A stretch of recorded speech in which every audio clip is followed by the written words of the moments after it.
we had a lot of proving to do before people would open their doors. Right. It really was. Once we got in there, it was great, but it was it's Daytona. You know what I mean? It's like, you guys have 9 hours, get in, get out. You know what I mean? It was like, it was pretty tough.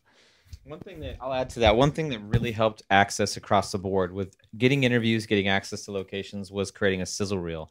Out of the gate, Bryan and I decided that we wanted to put together a sizzle reel that really exemplified the movie in like 3 or 4 minutes, like a trailer, but with original photography. And we used that to show people the tone. And that opened a lot of doors. For instance, we're in Daytona. They're not letting us in. We show the sizzle reel to the right guy who's got the keys, and all of a sudden we're, you know, on the track. It's like, happens that fast. Yeah. And it's what we found, and where the sizzle reel was a great idea, was everybody's shooting a motorcycle documentary. I mean, the second most loaded thing, most uploaded thing on YouTube is motorcycle content. I mean, it is huge. So that sizzle reel showing the quality and the content of the movie helped a lot. That actually gets me to one of my next questions. Was there was a complete lack of GoPro type footage. Zero. In the film, which I think really made it stand out from all that stuff you're seeing on YouTube. Well, one of the things, a couple of things, when we first laid this movie out, I set up my filming rules, what this movie is and what this movie isn't. And then how we're going to film it. And one of the things was, when I'm on a motorcycle, the sky seems so high, it seems so big. So every interview was done inside, no windows, no doors. There was actually no access to outside lights, so that when we would come outside, that sky felt a little bigger, it felt a little wider. We also were fortunate that we could shoot, you know, a couple of times at the end of storms and stuff like that. So we had the clouds. But one thing that Chris and I, when we were really developing the story for this, is there's so many things out there with kids now where they're in that first player situation, or because of GoPro type stuff, where it's like, you know, this is like riding a motorcycle on my iPad, or this game is like riding a motorcycle, or everybody has this GoPro stuff of this is what it looks like I'm riding a motorcycle. And my intention always was to take the rider, the vehicle, and the environment and create that as one, and always be one step back, always on some kind of a moving platform, so we could observe it for what it was, not what it's like. The GoPro shot was what you do after you leave this movie and you go out and you get on a motorcycle. So it was very intentional. I wanted you to look at what this beautiful art form is. One of the other things I noticed was a lack of lower thirds all throughout the film, which I talked with one of my buddies about halfway through about that. I noticed that we weren't seeing names for anybody. And at first it was bothering him a little bit. But what I discovered was it really made me focus on the why they're riding, not the who is riding, which I thought was a fantastic and inspired kind of decision. How did you guys come to make that choice? Because that is kind of a departure from your typical documentary type of film. Chris put it best as, this is going to be very bold, this choice. And we knew that Why We Ride was a mission statement from the very beginning, and we really wanted to concentrate on the we. And it really, I felt that the 7-year-old kid riding a dirt bike in the story of Why We Ride is just as important as Kenny Roberts. It's really because we're all telling the same story. And when we all talk about our mini bikes or our first ride, we're all talking about the same thing. So for me, the we was very important. But the coming to that was, I mean, it was scary because I think we're used to, I think I'm like Chris, because but you said like a lot of people are just used to this kind of yeah, I mean, we're trained to the lower thirds. You made the strong choice early on. Bryan took a lot of heat from it when we were screening the film and things like that, but he defended his point, and some people get it, like what you're saying, and some people are just too trained to seeing the lower thirds.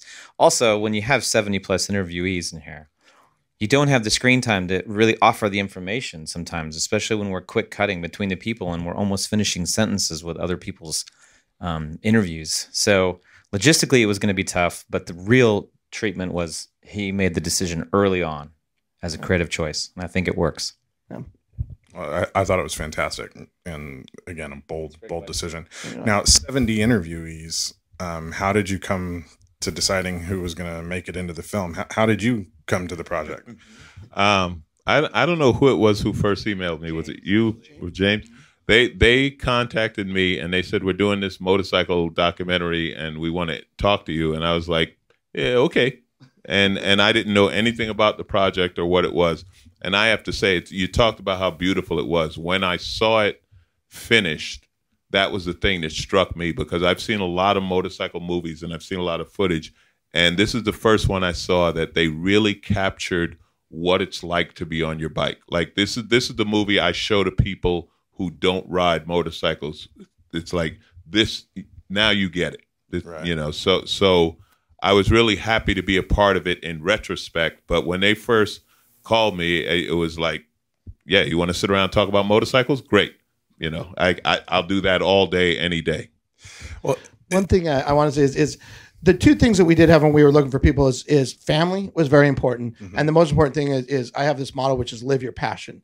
And it is very important. And naturally, interviewees, and we found people like Alonzo and stuff like that, where it was either family that was behind it or somebody that literally lived their passion. And like for Alonzo, when we sat, we did research on him, because Chris, believe me, researches before we interview something. Chris knows their entire story. He gets in there. He calls it cyber stalking, and he's the best cyber stalker out there. And it really is. And we find this. And what it was interesting was, and Alonzo, it wasn't in the movie, but Alonzo got to talk about this. But I mean, you're like you worked for TWA. You had like this, and he said, "I'm going to go pursue I'll let you tell the story, but it's the same thing."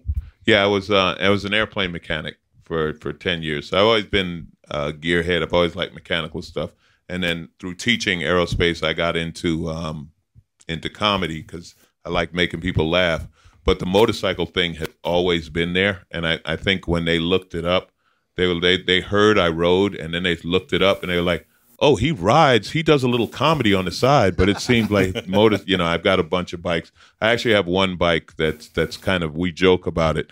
The bike is famous, and it's been on TV shows and in magazines. A custom Ducati, and I think they saw the bike before they saw me, and they were like, "Oh, this bike's interesting. Can we film the bike? Oh, the guy who owns it is funny too." So interview him on the side. Get the bike.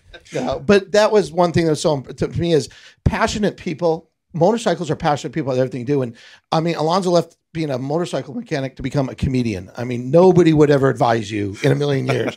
But it's that passion and chasing that passion. And there's this bond, this tie that, I mean, people who are passionate and go and live their passion, and they just seem to be with motorcycles. There's a tie there, I found. That's it's one of the things we talk about on our podcast all the time, is that if you live a life of passion, everything kind of finds its groove for you, you know? And the film, for me, I've only just started learning to ride a little bit from one of my old roommates, and I've always been a little timid.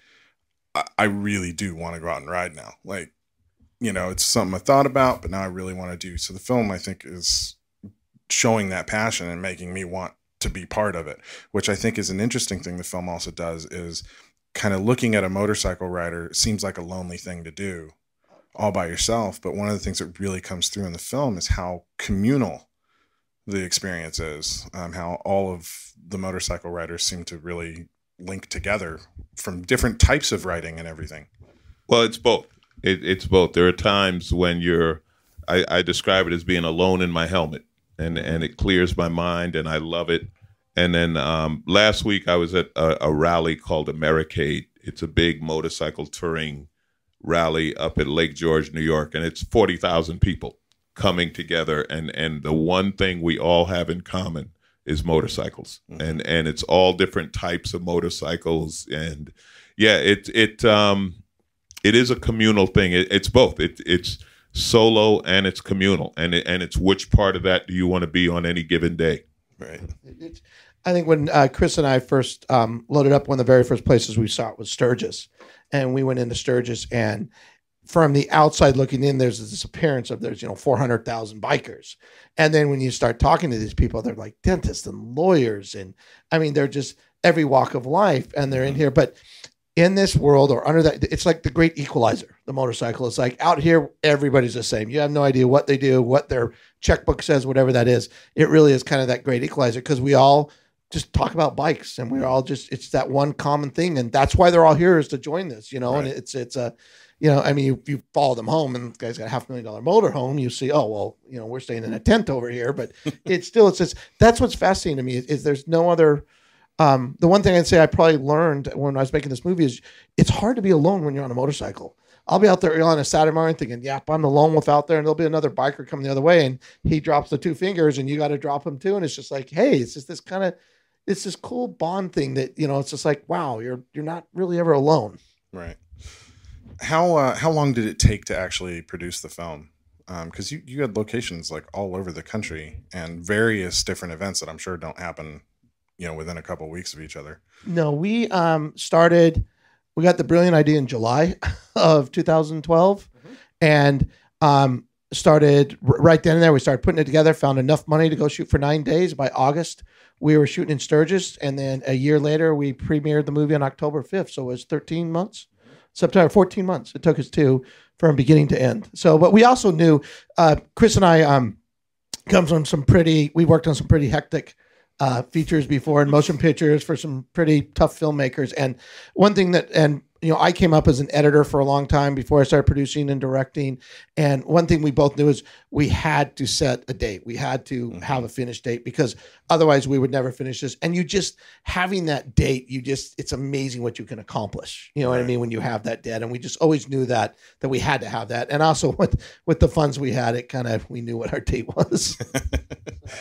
Well, it's a fantastic film. I can't believe that you actually accomplished that in 13 months. It's fantastic. Well, approach we did, and I really got to give Chris a lot of credit. This is it's a documentary, but we still kind of wrote it first. Meaning we rented this like industrial warehouse, and it had a 65-foot wall, and we literally laid out how what the emotion would be, what it's going to be. Then we laid out Chris went in and really laid out, here's the story that we want to find. Here's the arc, what's that would be. And then we put pictures up there and we kind of built it. And then as we go out and shoot and we kind of see how it formed, we always knew we needed that true ABC of storytelling. So it was always there was this point when we were back and forth between the wall. And then there was that point when we kind of left the wall and actually started cutting. But, we still approach this as we're telling a story. We're not finding it. We're telling a story. It will tell us. And when you kind of just show up and allow the location to talk to you, because we know we'll find the story, it'll tell us, it's amazing how the location, and it'll just start telling the story. I mean, when we interviewed Alonzo, we were sitting there and we were just talking about things. And it's like, somehow we ended up on MotoGP, and nobody captured MotoGP better than Alonzo. He said what it was like to be a fan there. And it's like that, I watched it for years, and I never realized they're dragging elbows today. Yeah, the great line, when I'm dragging my elbow, it's part of the crash. First part of the crash, yeah.